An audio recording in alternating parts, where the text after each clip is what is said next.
El Ministerio Internacional Nueva Vida en Cristo presenta Momentos de Reflexión, un mensaje para su vida diaria, con el pastor Misael Ocampo Rivera. Bienvenidos. Hola amigos, cordialísimo saludo, bienvenidos a la reflexión en el día de hoy. Continuamos avanzando en la lección número 1 sobre el libro de Levítico. Nos corresponde hoy hablar acerca de las maneras de ofrecer la ofrenda y los tipos de sacrificio. En los tipos de sacrificio, Levítico está especialmente preocupado por el sacrificio, dedicando sus primeros 17 capítulos a explicar las ocasiones y las correctas operaciones que se deben seguir en cada sacrificio. La importancia específica de los diferentes tipos de sacrificios serán tratados en los puntos adecuados en nuestra lección. El sacrificio del israelita es una preocupación por la restauración de las relaciones entre Dios e Israel y entre los diferentes miembros de la nación. Todos estos sacrificios llegaron a su punto culminante anual el día de la expiación, cuando cada parte del tabernáculo estaba manchado de sangre. Levítico capítulo 16, versículo 9. Según Levítico, entonces, la sangre del sacrificio es necesaria para limpiar y santificar. El sacrificio puede deshacer los efectos del pecado y la debilidad humana. La santidad no se adquiere solo por la obediencia a la ley o someterse a un ritual. Las leyes sobre el sacrificio se necesitan. Ellas afirman no solo que el sacrificio debe ser según la voluntad de Dios para que sea efectivo, en primer lugar, sino también que Dios mismo es el que da el resultado deseado de la santidad o la limpieza. La estructura de los 5 sacrificios se divide en 2 partes. Nos parece que del capítulo 1 al 7 hay una mezcla de los 5 sacrificios, pero dependiendo del auditorio se divide en 2 partes. Los capítulos 1 al 5 son para el pueblo, es decir, para los laicos, y capítulos 6 al 7 para los sacerdotes. Ahora veamos la diferencia en perspectiva acerca de las ofrendas, la ofrenda voluntaria, que corresponde al holocausto, a la oblación y a la ofrenda de paz, y la ofrenda obligada u obligatoria, que corresponde a la expiación por el pecado y la expiación por la culpa. Esta división ceremonial muestra que los sacerdotes no tienen posesión exclusiva de las ceremonias de sacrificios rituales, sino hay una unión íntima entre los laicos y los sacerdotes. El pueblo y los sacerdotes entraban juntos en todo sacrificio, dependiendo de la característica del sacrificio. Por ejemplo, en el sacrificio voluntario, el pueblo toma la iniciativa en el sacrificio, pero en el sacrificio que se relaciona con el pecado, los sacerdotes toman la iniciativa. Esto nos insinúa mucho sobre el papel entre el pueblo y el pastor en el culto de hoy. Cumpliendo sus deberes en el altar, los sacerdotes deben llevar al pueblo a Dios y ayudarlo a tener una ceremonia verdadera. Ellos desempeñaron papeles mínimos, especialmente en los sacrificios voluntarios, como holocaustos, oblación y ofrenda de paz. Los sacerdotes desempeñaron el papel de ayudante para que el pueblo tomara la iniciativa en el sacrificio. Aún en los sacrificios por el pecado, ellos debían ofrecer primero una ofrenda por el pecado para sí mismos antes de pedir una expiación para los participantes. Ahora, ¿quién tiene la iniciativa en la iglesia hoy? ¿Los santos, el pueblo que asiste o el pastor? ¿Cuál sería el papel de los santos, o sea, de los miembros que asisten, y el pastor hoy? También los capítulos del 1 al 5 se subdividen en 2 partes: ofrenda voluntaria y obligatoria, por la frase del estribillo, ofrenda encendida es de olor grato para Jehová, y la característica de la ofrenda. Y los capítulos 4 y 5 se refieren a ofrendas obligatorias. Estas son cuando alguien que peca por yerro contra alguno de los mandamientos debe ofrecer ofrenda por la expiación suya sin excepción. Al contrario, los capítulos 1 al 3 se refieren a ofrendas voluntarias. Las ofrendas voluntarias primero no tienen relación con el pecado, sino con las ofrendas que algunos de ellos, cuando quiera, puedan ofrecer a Dios. En Levítico, el capítulo 1 al capítulo 3, se encuentra la frase del estribillo, ofrenda encendida es de olor grato para Jehová. ¿Cómo funciona esta frase del estribillo en cada capítulo? Generalmente en las ofrendas voluntarias o la división de párrafos se subdivide por la frase del estribillo, ofrenda encendida es de olor grato para Jehová. Básicamente el holocausto, la oración y la ofrenda de paz no se relacionan con el pecado. Ofreciendo ofrenda a Dios voluntaria puede ser de olor grato para Jehová. Entonces, ¿cómo está organizada cada ofrenda voluntaria y cuál es la base de la ordenanza? Las ofrendas voluntarias se organizan en torno a la víctima del sacrificio. Los animales más valiosos son tratados antes que los menos caros. Pero toda ofrenda voluntaria se termina con la misma frase del estribillo: ofrenda encendida es de olor grato para Jehová, independiente de si la ofrenda es cara o no. Esto significa que a Dios le agrada el servidor que ofrece con voluntad, independiente del valor de la ofrenda.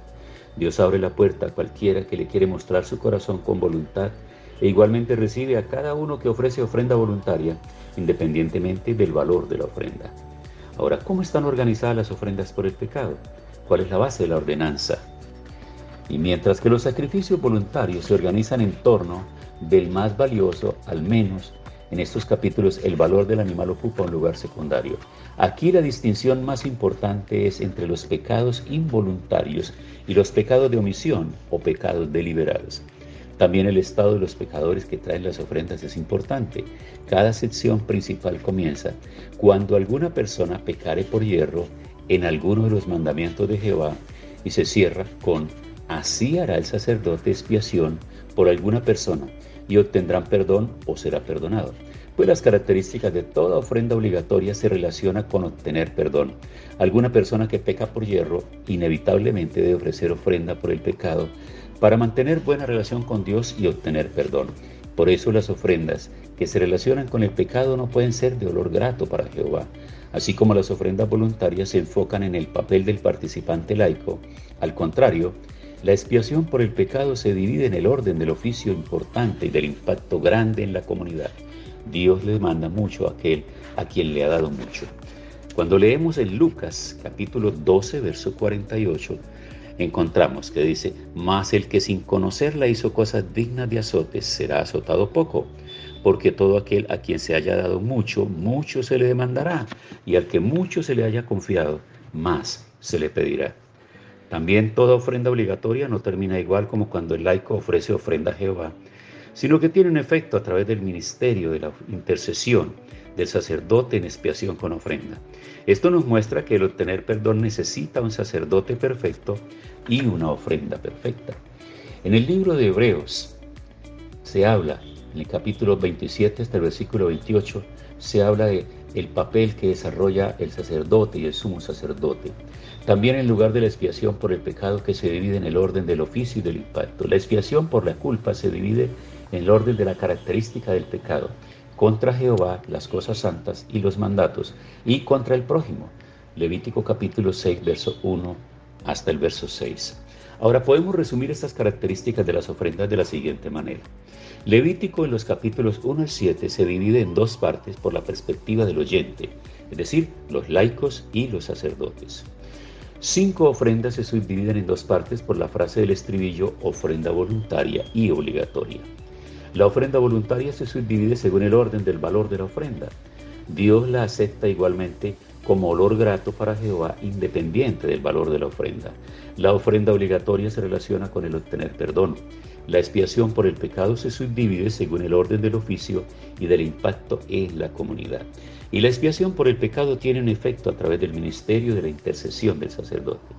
Y la expiación por la culpa se subdivide según el orden de la característica del pecado: contra Jehová y contra el prójimo. Ahora, las maneras de ofrecer esas ofrendas. Hay 5 diferentes sacrificios. Podemos clasificar la manera de ofrecer ofrenda en 4: la ofrenda encendida, la ofrenda elevada, el sacrificio mecido y la libación. La ofrenda encendida es un tipo de quemar todo el sacrificio. Cuando la ofrenda encendida se acompaña de la sangre, cada ofrenda encendida entrañaba un reconocimiento general del pecado nacional o individual que era típicamente expiado por su sangre. Levítico capítulo 17, versículo 11. Era un tipo de la completa abnegación de Cristo a favor del pecador y de los perfectos de su expiación, toda la perfección de la expiación en la obra de Cristo. Juan capítulo 1, versículo 29, Efesios capítulo 5, versículo 2 y Hebreos capítulo 10, versículo 4 al 10. Simbolizaban también la austera sumisión del que lo ofrecía al Señor.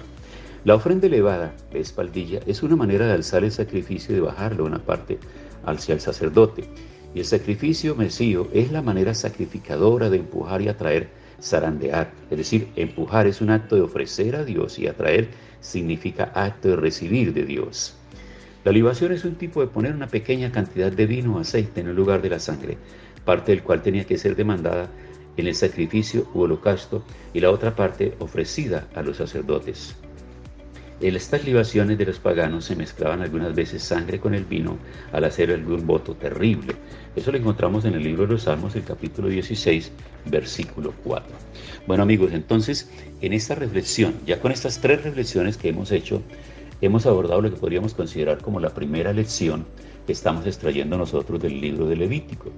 Este Levítico tiene estructura muy importante porque nos habla de los sacrificios, del sacrificio del sacerdote, nos habla de cómo se hacen las ofrendas de expiación, nos habla también de la práctica de la santidad del sacerdote, del pueblo, de las fiestas solemnes, pero también nos está colocando en el contexto del fondo histórico y del propósito del libro de Levítico. Así que de esta manera cerramos la primera lección y espero que despierte un poco de interés en cada uno de los oyentes esta reflexión y esta explicación de esta manera como lo estoy haciendo, porque si nos metemos al libro, como lo he dicho, seguramente podría resultar un poco difícil para muchos y tedioso y a lo mejor ni tuvieran tanto interés en escucharlo, pero abordándolo así a manera de lecciones, explicando un poco más clara cada cosa, seguramente vamos a encontrar la razón del por qué el libro de Levítico. Tiempo para orar. Señor, muchas gracias. Cada día estamos aprendiendo más y más cosas de tu palabra que nos ayudan a entender por qué tú lo dijiste, por qué has permitido que quede escrito, por qué las nuevas generaciones debemos conocerlo y qué de ello se aplica para nosotros en el tiempo presente y qué de estas enseñanzas correspondieron exclusivamente al pueblo hebreo en el tiempo bíblico, en el tiempo del Antiguo Testamento. Gracias por darnos sabiduría, entendimiento y permitirnos cada día comprender tu palabra. Gracias en el nombre de Jesús. Amén. Hemos disfrutado de un gran momento de reflexión con el pastor Misael Ocampo Rivera. Un mensaje lleno de amor, esperanza y felicidad para tu vida. Los invitamos a compartir este mensaje con sus amistades y en sus redes sociales. Búsquenos en YouTube y Facebook como Ministerio Internacional Nueva Vida en Cristo y en Instagram como @MinInternacional Nueva Vida. Momentos de reflexión.